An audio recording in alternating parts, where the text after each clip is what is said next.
この動画は過去動画の再放送です。途中紹介されている別動画は現在アップされていないものもあり、リンク切れしている場合がありますが、ゆっくり再アップしていきますのでお待ちくださいね。それではご覧ください。こんにちは、斉藤直樹です。今日の動画は必見です。以前からリクエストがめちゃくちゃ多かったキャラクターの立ち絵の描き方とコツを完全解説しちゃいます。ちなみにね、立ち絵っていうのはソーシャルゲームとか VTuber のイラストでおなじみだと思いますが、キャラクターの全身イラストのことですね。今の時代感もあってね、皆さんが一番目にするタイプのイラストだと思いますので、綺麗な立ち絵を描きたいって思ってチャレンジする方たくさんいると思うんですが、一回でも描いてみたことがある人はわかると思います。立ち絵ってめちゃくちゃ難しくないですか？見栄えがする立ち絵にするのって難しいですよね。そうなんです。立ち絵ってね、あらゆるイラストの構図の中で1、2を争うぐらい難しいんです。これなんでかっていうと、後で詳しく説明しますが、絵の見栄えをさせやすくするための飛び道具っていうのがあって、普通のイラストの場合にはその飛び道具ガンガン使えるんですけど、立ち絵の場合にはね、それがほとんど使えないんですよ。その飛び道具使ってもね、趣味絵の場合にはいいんですが、もしね、あなたが仕事として立ち絵を依頼された時に、その飛び道具をいつものノリで無意識的に使っちゃうとですね、こいつダメだな、使えねえなって思われちゃいます。はい。でもね、安心してください。今日はね、そんな簡単そうで難しい立ち絵のポイントを分かりやすく完全解説しちゃいたいと思います。この動画を見ていただければ、描いてみたけど全然見栄えがしない。どこに気をつけたらいいのかポイントが全然わからん。そんなお悩みを払拭して、ここに気をつければかっこいい立ち絵が描けるのか、ワクワクしてきたぜ。そんな状態にパワーアップしていただけると思います。ぜひ最後までお付き合いください。今日のポイントはね、7つあります。分かりやすいポーズにする。動心に気をつける。立ち絵はデッサンが命。線や色ははっきりと正確に。色トレースで立体感をアップ。エフェクトで彩りをプラス。細部の書き込みでクオリティをアップです。今回はポイントが結構多い、超豪華版になってますので、1回でわからなかった人は、ぜひ何回も見直してみてください。その度に発見やパワーアップポイントがあると思いますよ。それでは早速、行ってみましょう。わかりやすいポーズにする。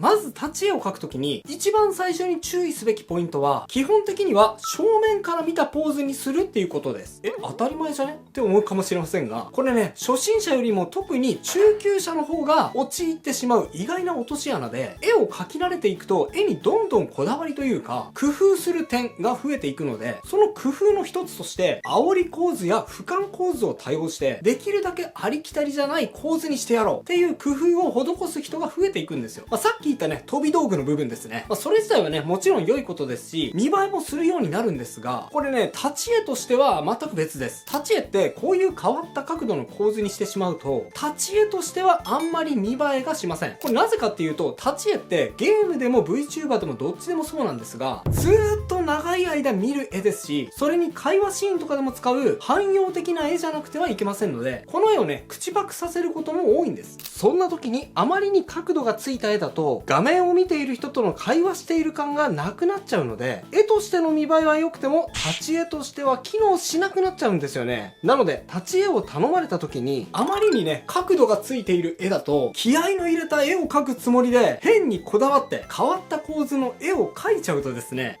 こいつ何も分かってね、ズブの素人だな、ちょっと頼むイラストレーター間違えたかな、失敗したなってね、依頼者から思われてしまう可能性が高いんです。実際ね、そういう現場を何回か見ましたからね。これはね、最初に注意すべきポイントです。それを踏まえてポーズを描き進めていきます。さっき正面と言いましたが、特にゲームの場合にはですね、必ずしも真正面である必要はありません。画面のこちら側にいる自分とちゃんと目があって会話が成り立ちそうな角度であれば問題ないでしょう。その範囲で見栄えがする角度やポーズを考えてみましょう。これね、 VTuber の場合にはちょっと違って、真正面の方が圧倒的に多いですね。 VTuber はゲームと違って視聴者に話しかけるようなニュアンスがより重視されるので、 VTuber の立ち絵を描くときには基本的には真正面で描くと良いでしょう。僕が今描いているのはゲームの立ち絵の場合を想定していますね。あとこれは後でも解説しますが、立ち絵は他のイラストよりもかなり厳密にデッサンが整っている必要があります。理由は衣装差分だったりアニメーションをつけたりする場合が多いので、ちょっとでもね、デッサンが狂っているとすぐに違和感に繋がってしまうからです。なのでこんな風にキャラクター素体から整合性を整えていくことが多いいです。はい、こんな感じで一旦グレーで色を塗って大きく形が崩れているポイントはないかどうかチェックします。違和感がなければ次に進みましょう。頭身に気をつける。今描いた素体に衣装を書き加えていきましょう。この段階で注意すべきポイントは頭身です。素体の段階では髪の毛を書き込んでいないので顔が大きくなりがちですが、そこに髪の毛を書き込むとですね、思ったよりもさらに顔が大きくなってしまう場合があります。立ち絵の場合には顔をなるべく大きくするのは親しみやすさやキャッチーさがアップするので大事なんですが、あまりね顔が大きすぎるとちょっと子供向きなイラストになりすぎてしまう場合があります。僕もねそのせいでよく斉藤さんのイラストってさちょっとコロコロコミックっぽいよねとか言われてしまったことがあるので、意図的ではない場合には素体に紙を書き込む時には注意すべきだと思います。あと逆に女性クリエイターが特に注意すべきなのは頭身が高くなりすぎてしまうことでしょう。女性の方が男性に比べてスタイルの美しさや単美さを重視する傾向がありますので、人によっては10頭身以上の超顔が小さいキャラを描いてしまう場合があります。大きな画面で見るときにはねそれでも構わないんですが、立ち絵って動画やゲーム内で全身あるいは上半身を全部映すように表示することが多いので、あまり頭身が高いとですね顔が小さすぎて見栄えがしないことが多いんですよ。自分はイラストを描いている時に頭身が高くなりがちか低くなりがちかどちらのタイプなのかを知っておいて、ちょっと顔が大きくなりがちだなと思ったら少し小さめに、逆に小さくなりがちだなと思ったら少し大きめを意識してバランス調整をするといいと思います。僕的にはね、女の子のイラストの場合には 5.5 頭身から6頭身ぐらい、男性のイラストの場合には6頭身から7頭身ぐらいが見栄えがしやすい印象があります。それよりも頭身が高いキャラの場合には足を折り曲げたり上体を前にかがめて、頭身は高いんだけど全体としては顔の比率は大きめといった体のイラストにすると見栄えよく頭身の高いキャラを描けると思います。はい、こんな感じですね。一応補足しておくと、立ち絵だからといってしっかりと地面に立っている必要はありません。使いどころにもよりますが、むしろ軽くジャンプしているようなポーズでも汎用性が高い場合が多い気がしますね。立ち絵はデッサンが命。さて今描いた下書きですが、普通のイラストだったらこの段階からすぐに清書に進んでしまっても問題はありませんが、こと立ち絵の場合にはまだ下書きとしては不十分です。もう十分下書きになってないって驚く人もいると思いますが、はい、全然足りませんね。というのもさっき言ったように立ち絵というのはゲームでも VTuber でもどちらでも言えることなんですが、その絵をずーっと何十時間何百時間と見る可能性がある絵なんです。なので普通のイラストよりも要求する水準がくっそ高いと思ってください。普段僕はデッサンは二の次、別にちょっとぐらい変なところがあってもそんなのはあんまり気にしなくてもいいって言っています。ですが立ち絵は別です。立ち絵の場合にはですね、もう何が何でもデッサン崩れを直してください。手足の長さ、太さはこれでいいのか、手の表情はこれでいいのか、体の傾きやひねり方は不自然じゃないのか、考えうる全ての不自然さをこの段階で取ってしまいましょう。立ち絵の場合にはですね、絵の魅力をどんどん積み重ねていくことも大事なんですが、それよりも大事なのが絵の魅力を下げるマイナス要因をなるべく減らしていくことがより重要度が高いです。僕がですね、立ち絵はめちゃくちゃ難しいよと言ってるのはそういう理由からですね。このように先ほどのラフからさらに一歩踏み込んで、より正確な形にこの段階で整理していきましょう。どのぐらい整理したらいいのかについては、もうそのまま線をなぞるだけで線画になってしまうくらい、そのぐらい正確なラフを描くのが望ましいと思います。この段階でどのぐらい魅力的な絵にできるかがこの立ち絵の生き死にを決めると思っていただいて間違いありません。そのぐらいこの工程は大事ですね。はい、こんな感じですね。線や色ははっきり正確に。次は線画の工程です。先ほどのラフの状態でかなり正確な形をとっているので、この段階はそこまで難しい作業ではありませんが、いくつか意識するポイントがあります。一つは線の太さについて。立ち絵の場合には線はあまり細くなりすぎることがないように太めに描くことが重要だと思います。というのはこれも絵の大きさや見る媒体の問題なんですが、立ち絵を見ることが多い媒体はスマホ画面やゲーム画面など結構ね小さめの画面が多いと思います。もちろんろんね、それをテレビ画面に映して見ることもあると思いますが、絵作りはより見る頻度が多い環境に合わせて制作するのが基本なので、スマホの小さな画面で見た時の見やすさを第一に考えるのが見栄えよく仕上げるためのコツです。で、その想定でいった時に、線をあまりにも細く描いてしまうと、単純に視認性が悪く、絵が見にくくなってしまうんですね。なので、立ち絵の場合には、線は気持ち太めに描くのが見栄えよく仕上げるためのコツです。でもちょっと、線の主張が強すぎるのは苦手だな。もっと線の印象を弱めたいな。という作風の場合には、線の細さでインパクトを弱めるのではなく、後でこれも触れますが、線の色を薄くすることで印象を調整するのが良いと思いますね。次に、色塗りです。最初は設定した色を塗りつぶすだけなので、あまり意識するポイントがなく、普段通りに進めればいいだけなので、サクサク飛ばしていきましょう。一応一つだけね、注意すべきポイントは、塗り漏れやはみ出しについては、紙媒体で使用するイラストよりも十分に注意すべきだということです。これは立ち絵だけじゃなく、データとして使用するイラスト全般に言えることなんですが、塗り漏れやはみ出しがあるとですね、その絵を他の背景に載せて使用した時に、ものすごく違和感が出てしまう場合があります。こんな風に。こうなっちゃうとですね、キャラじゃなくて、ただの絵に見えてしまいます。ちょっとぐらいの塗り漏れやはみ出しがあっても、それが味になることも多いんですが、データの場合にはですね、それがマイナスに働いてしまうので気をつけましょう。一応予防措置としては、このように塗り分けの一番下のレイヤーにベタ塗りで下地を作ってしまうと良いでしょう。こうするとね、最悪塗り漏れがあっても背景が透けてしまうことを防げます。また、はみ出しに関しては、Photoshop のエフェクツから境界線を利用すると良いでしょう。はみ出しやゴミがある場合には、このように強調してくれるので、その部分を消しゴムで、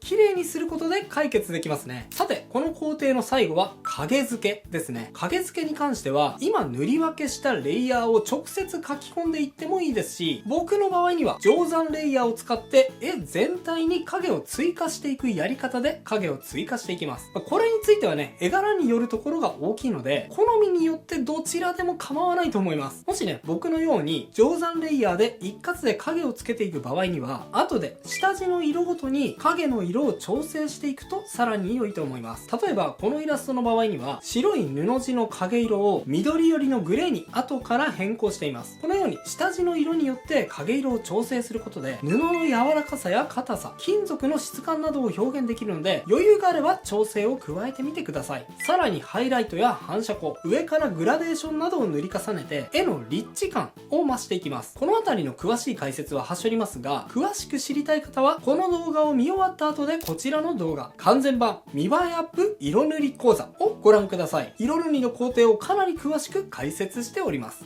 色トレースで立体感をアップ。そして次の工程は色トレースです。色トレースっていうのは黒い線に色をのせて線を色になじませていくような処理を施すことです。さっきね、立ち絵の線は少し太めを意識した方がいいよというお話をしたと思いますが、線が太いとですね、どうしても線のインパクトが強くなってしまってあまり豪華な絵面にしにくいという欠点があります。その問題を解決してくれるのが色トレースです。線を黒のままではなく色をのせていくことによって線がね、ただの線ではなくて影に見えるように変化させることができちゃうんです。ほら、例えばこのフリルの部分、ここに色トレースを施していくことによって、ほら、今まで硬そうだった黒い線が布地の影を表す少し濃いグレーになって、なんだか柔らかそうな質感に変化したでしょ。この部分、前後を見比べてみると質感が変化したのがお分かりいただけると思います。このように色トレースをすることによって線が太くても柔らかくリッチな表現をすることができるんです。これで見やすさと質感、どちらも両方いいとこ取りすることができちゃうんですよね。いやー、ちょっと調子に乗って絵作りの秘密教えすぎたかな。ちょっと後でこの部分削除しとこうかな。さあ、残りわずかですが、最後の仕上げのポイントを解説していきましょう。エフェクトで彩りをプラス。キャラは一旦この状態で置いておいて、次はエフェクト表現についてです。立ち絵の場合、エフェクトは非表示になっている状態で使われる場合も多いですが、立ち絵だけではインパクトが弱いため、後ろにエフェクトを置いて印象の強さを補完する場合があります。例えば、Twitter の宣伝画像として立ち絵を流用したり、敵キャラクターとして画面いっぱいに配置したい場合などには、エフェクトによってボリュームアップして豪華感や強さを増して見せるケースは結構見受けられます。なので、立ち絵にとってエフェクト表現はセットで覚えた方がいい強力な武器と捉えた方がいいと思います。今回はオーソドックスにキャラクターの周囲を螺旋状に覆っているようなエフェクトにしてみました。簡単なエフェクトですが、これ一つあるだけでくるくるっとキャラクターが動き回る動作を感じられるようになると思います。非常にお手軽なエフェクトですが、すごく使い勝手がいいので、この螺旋エフェクトは基本として覚えておくといいと思います。周りにキラキラエフェクトなどを併用しても、このようにきらびやかな仕上がりになると思います。細部の書き込みでクオリティをアップ。さて最後のポイントです。これまでね、たくさんのポイントを紹介してきましたが、はっきり言います。ここが一番大事ですよ。というかね、ここをしっかりやらないとですね、今まで積み上げてきた巨大なタワーが一瞬で崩壊、台無しになってしまうぐらい、そのぐらい重要なポイントなので注目してくださいね。最後のポイントはズバリ、細部の書き込みです。線画なんだから細部を書き込むなんて工程あるの？これ以上にどこか書き込む場所ある？って思いました？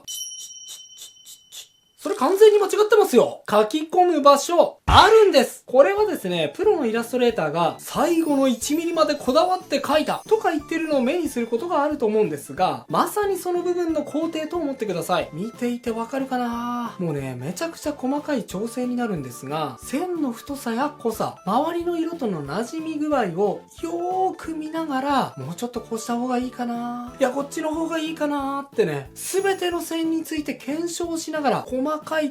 い調整を行っていく過程です。例えばね、わかりやすい例で言うと、手の部分の調整でしょうか。一見ね、これ以上情報を足しようがないように見えると思うんですが、実はあります。このね、手に持っているはたきに対して指のかかり具合を見てください。現状人差し指と親指は棒に対して前後関係があやふやな状態ですが、線の濃さや太さを微妙に調整することによって、ほら、親指が棒の手前に設置していて、人差し指が棒の奥に設置しているように書き分けをすることができたと思います。これわかりますかね？前後を見比べるとこんな感じ。細かい部分ですが結構印象違いません？まあね、これをやらないプロの人ももちろんいると思うんですが、僕はね、この工程を挟むのと挟まないのとでは絵の仕上がりに雲泥の差が生まれると思っているので、必ず最後この工程を挟みます。全体を調整した後の上半身の印象の変化についても見てみましょうか。ほら、見比べると、ほら、かなり印象が違ってきますよね。どうですか？最後の一手間によってキャラクターに潤いがプラスされた感じがすると思います。いやー、これですね、めちゃくちゃ細かい調整なんですけどね、最後の仕上げによってこのぐらい印象が違ってきます。まさかね、こんなに細かい調整をしているとは思わないかもしれませんが、実はすっごい地味で時間がかかる作業をしているんですよ。結構驚きでしょ？はい、まだ調整していなかった下半身の部分、そしてフリルの部分を同じように調整していったら、はい、立ち絵の描き方のコツ全部公開します。猫メイドちゃんのキャラ立ち絵のイラスト完成です。いかがでしょうか？ちょっと尻尾は後で描き加えてしまいました。工程自体はね、他のイラストとも一緒な部分が多いですが、立ち絵を描くときに注意するポイントって意外と多いでしょ？その分難しいとは思うんですが、でも大丈夫です。この動画をよく見ながら描いていただければ、あなたもきっと立ち絵マスター、魅力的な立ち絵を描けるはずだと思いますよ。ぜひチャレンジしてみてくださいね。それと今回はオリジナルキャラを使って絵を描いてきましたが、オリキャラ描いてみたいけど、どうやったら魅力的なキャラを生み出せるかがわからないよ。でもやってみたいという人も多いと思います。大丈夫です。こちらの動画、誰でもキャラデザがうまくできる方法とはを見ながらキャラを制作することで、誰でも魅力的なキャラクターを生み出すことができちゃいますよ。興味がある方はこちらも合わせてチェックしてみてくださいね。それではまた次回の動画でお会いしましょう。バイバイ。ということで再放送をお届けしました。いかがだったでしょうか？新チャンネルのチャンネル登録と高評価もよろしくお願いします。